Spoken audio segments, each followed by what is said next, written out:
You guys have to treat us like this. We're on the road trying to help you guys. We asked you to clear the road and you said no, and you'll get arrested and start moving. This is stuff that you got to talk about with your lawyer. I can't. I stopped the threat. We would have all been shot.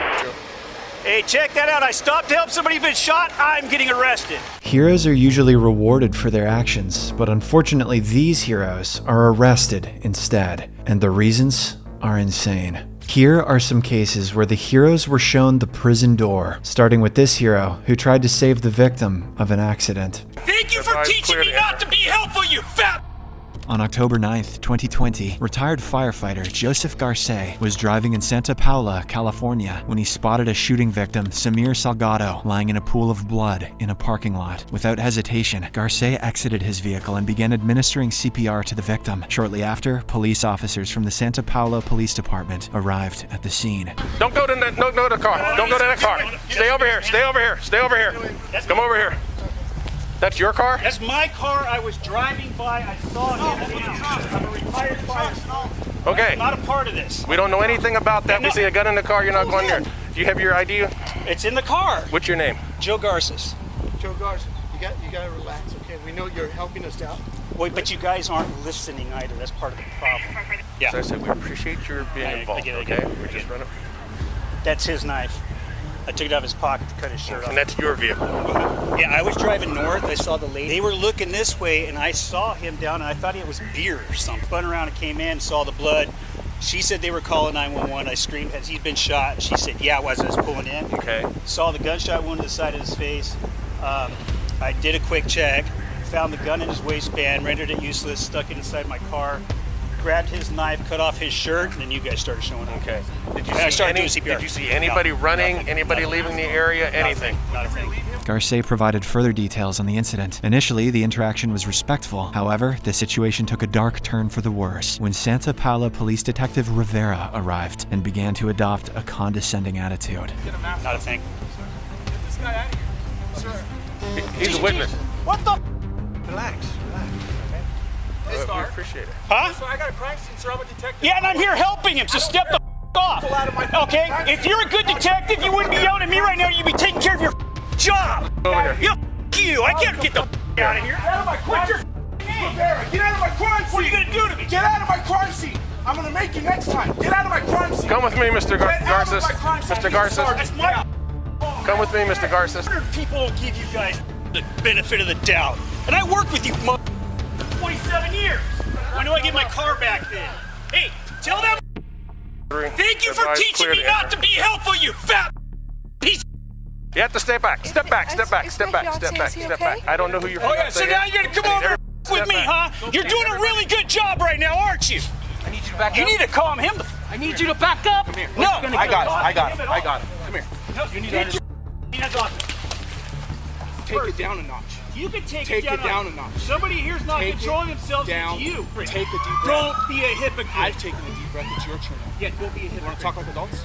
I'll let you go. You want to talk like did you adults? start talking to me like an adult? Do you understand how I need to Do do you my see job? what you're doing wrong? If you know how to do this job and you have a badge, then you would understand. Now, do you want to go to 148 if you have a badge? It's so Do you have a badge? Yes, Are you I retired? Yes. Do you want to go for 148 for being in a crime scene? Just because sergeants at patrol don't know how to do their job, and you were a You're cop saying at your one time- sergeant doesn't know how to do his job? Take him. Turn around. Where's your badge at? In my Jeep, like I keep saying, but you We're won't at your listen. Jeep. We're adding your Jeep. Hey, you will see it when you look Do in you the want front your of the car? Jeep. Do you want me to have to write a search warrant and keep it, or do you want to keep your car? Do you want to get home as soon as possible? I'm not talking anymore. Okay. Sink them in this car right here. 64. What's your first name? Joe. Joe. Hey, check that out. I stopped to help somebody who's been shot. I'm getting arrested. Have a seat for a second. Garce was confined in the back of the patrol car for almost 15 minutes before Detective Rivera released him, stating that he was free to leave. As a result of the encounter, Garce endured a dislocated shoulder and a torn labrum, injuries requiring surgical intervention. Subsequently, Garce pursued legal action against Detective Rivera and the city of Santa Paula, ultimately reaching a settlement out of court. While Garce did receive compensation, he would think twice before intervening to save anyone again. However, the situation proved even worse for the next hero, who would ultimately regret his heroic actions forever. The guy who pulls the gun isn't the one who goes to jail that night. You go to jail. Exactly. On June 27th, 2023, Army veteran Matt Solon and Michael Loudermilk, the son of a Georgia congressman, were out with their girlfriends in a parking lot when a gunman, identified as Dwight Cooper, attempted to threaten them with a gun. Matt swiftly disarmed and subdued the gunman, forcing him to the ground, and promptly dialed 911 after taking the firearm away from him. Someone pulled a gun on me. This guy asked for a cigarette. We told him he doesn't have a cigarette. He's drunk, and he pulled a gun out on us. So I disarmed him. Who has the gun? I have the gun. It's disarmed. It has hollow points in it. It's a Glock. I want you to stand there, and I want you to put that gun on the ground, okay? Do not have it in your hand when they pull up. Okay, it's on the ground. Okay, tell them the gun's here and point to the ground, but keep your hands to where they can see them. Okay, come on. All right, thank you. Where did that come from? It came from him bleeding from the head. The guy bleeding from the head? Yes, sir. I don't know who you are. I don't know who you are. Okay, do you think people ever lie to the police? Is it possible? I could have got shot today.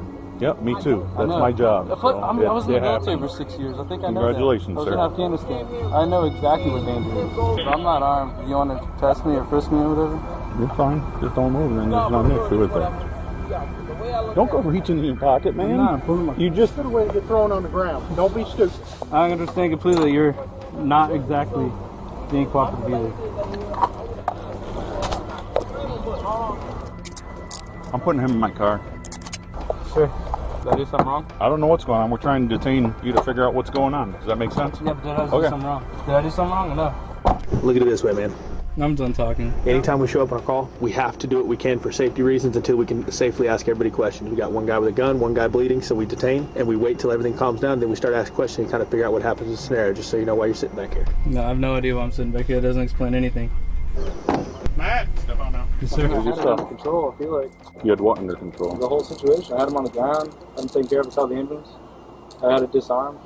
And what else did you guys do? All I'm told is that you're the last one to have the gun. You started touching your pockets and everything. I asked you not to, and you're like, hey, I'm the hero, or whatever you were saying. Okay, sorry. So, I see your perspective. Matt was arrested and subsequently charged with felony possession of a firearm. Subsequent media interviews with the police chief and Matt himself provided further insight into the events of that day and the unjust reasons behind his wrongful arrest. In your view, is Matt Solon a hero? During his initial response, that yes, I agree with that comment. I think when the second act was taken, that's where the lines crossed, where he protected himself and the people he was with, and I commend him for that. Then part two is where he took action beyond that, and that's where he did cross the line. Did that appear to be punitive rather than defensive? Yes, that's what I saw. In contrast, Matt provided a different account. I asked over and over and over again, what am I being arrested for? And Officer O'Brien said, he has rights too. The gunman has rights. The gunman has rights too. He was restrained and you hit him while he was restrained, and that's why you're going to jail. And I was like, he's never been restrained. He's not restrained. How long were you in jail? About 35 hours. The guy who pulls the gun isn't the one who goes to jail that night. You go to jail. Exactly. He isn't arrested till the next month. No, and he's giving his gun back. They're going to see this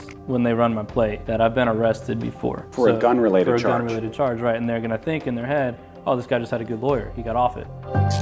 The district attorney dismissed all charges against Matt Solon, acknowledging that he had acted in self-defense. However, the damage had already been done. If you're enjoying the video so far, please don't forget to like and subscribe. The officer's actions permanently ruined Matt's record, but their actions were nothing in comparison to the subsequent officer's actions. On February 4th, 2014, an unbelievable event occurred when a CHP highway patrol officer arrested Chula Vista firefighter Jacob Gregoire. The Chula Vista firefighters had been providing medical assistance to victims of a rollover motor accident using their fire trucks to block traffic. When the officer instructed them to move their trucks, warning that failure to comply would result in arrest, Jacob chose to stay, insisting that he had a duty to the victim and could not simply abandon them. Okay, I don't have time for a cell phone. This is ridiculous. CHP is arresting Engineer Gregoire for where he spotted the fire engine.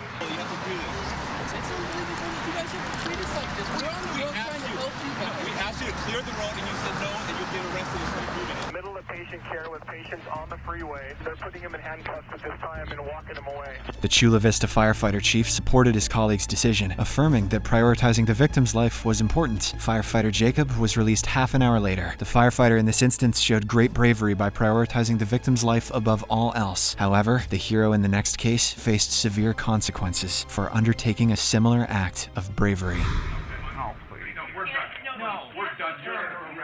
Hey, we're done, sir. I had it. On July 26, 2017, police officers from the Salt Lake City Police Department arrived at the University of Utah Hospital to obtain a blood sample from a victim who was involved in an accident after a vehicle pursued by the police during a car chase collided against his car, causing it to explode and resulting in several injuries and burns, leaving the victim in a coma. Upon their arrival, their attempts were halted by the charge nurse, Alex Woobles, and the ensuing interaction quickly descended into chaos. It says obtaining blood samples for police enforcement from patients suspected to be under the influence. Okay? This was something that you guys agreed to with this hospital. The three things that allow us to do that are if you have an electronic warrant, patient consent, or patient under arrest. And neither of those things, the patient can't consent. He told me repeatedly that he doesn't have a warrant, and the patient is not under arrest. So I'm just trying to do what I'm supposed to do. That's all. So I take it without those in place, I love you. Am I fair to surmise that? The nurse intervened to prevent the officer from obtaining a blood sample from the unconscious patient, citing hospital policy supported by legal regulations. It was unsurprising that the officers failed to meet the necessary requirements. Their motive for seeking the blood samples was questionable. They sought to determine if the victim had consumed drugs or alcohol, potentially to justify the car crash, as police regulations strongly discourage high-speed chases in busy traffic to avoid endangering civilian lives, a protocol the officers neglected, resulting in the collision.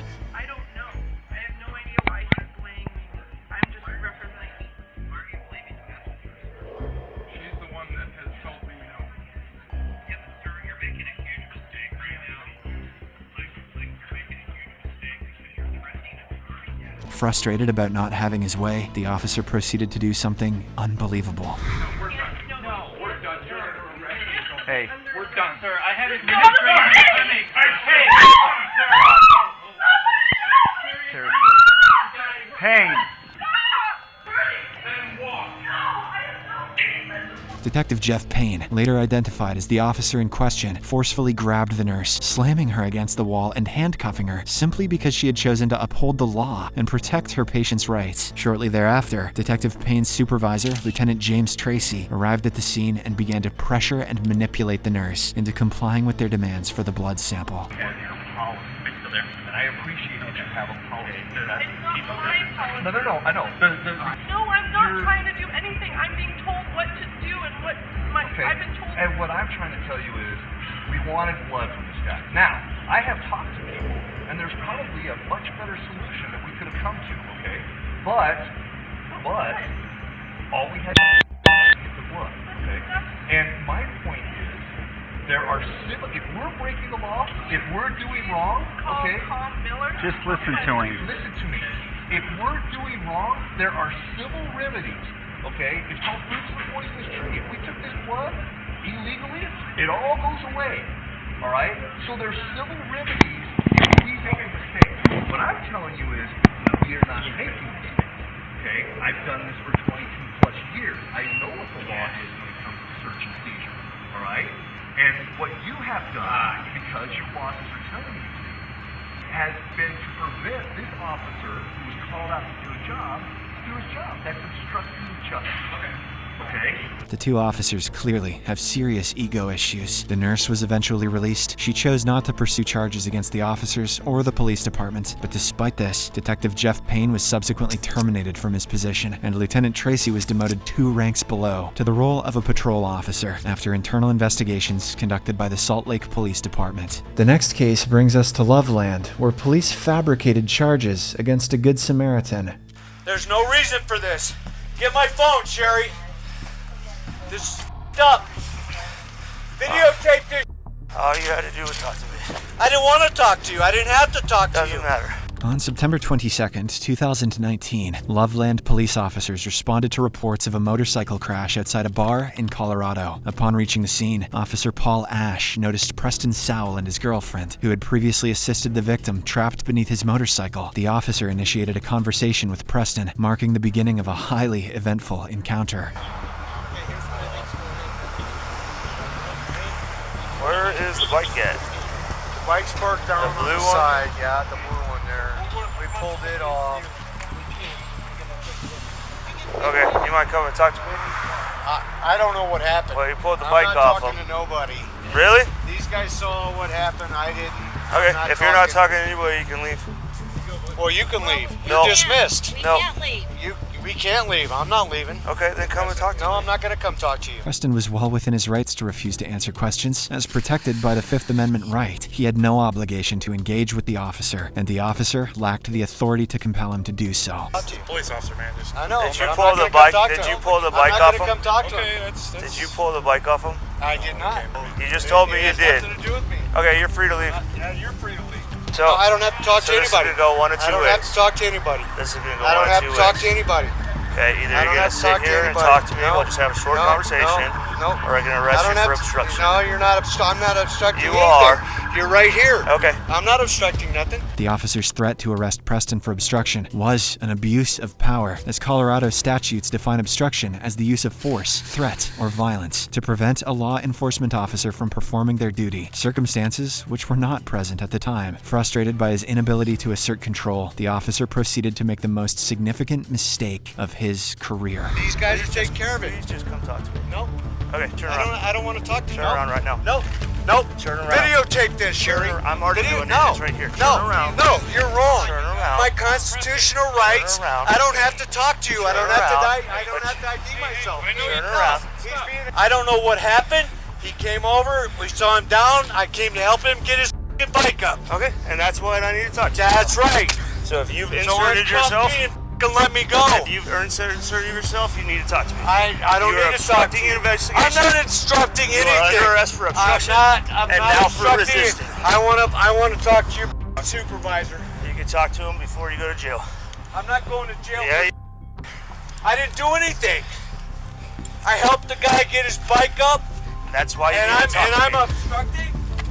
The officers, along with their supervisor, engaged in a long deliberation about the trumped-up charges they could use against Preston. During this discussion, they deliberately muted their body cameras for the most part, but at certain moments, the cameras were left unmuted, capturing revelations that proved to be highly significant to Mr. Preston's defense. Okay. You're here? Yeah. I need statements from the guy in the blue plaid shirt. Okay.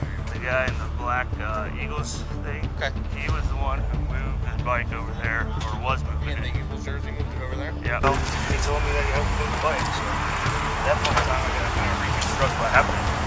So yeah, it's well, he's tampering with evidence. Yeah, exactly. So Officer Ash initially informed his supervisor that other bystanders had assisted in removing the bike from on top of the victim, corroborating Mr. Preston's accounts entirely. However, after muting their body cameras for an extended period, the officers decided to charge Mr. Preston with evidence tampering in an attempt to justify their assaults on him. As a result of the assault, Preston suffered severe injuries and required a complete shoulder replacement procedure. Several months later, all charges against Preston were dismissed by the court. Subsequently, Preston filed a lawsuit against both the officers and the city of Loveland. The city ultimately settled the lawsuit for $290,000. However, the officers faced no disciplinary action for their actions. If you enjoy videos like these, please like, subscribe, and watch this one.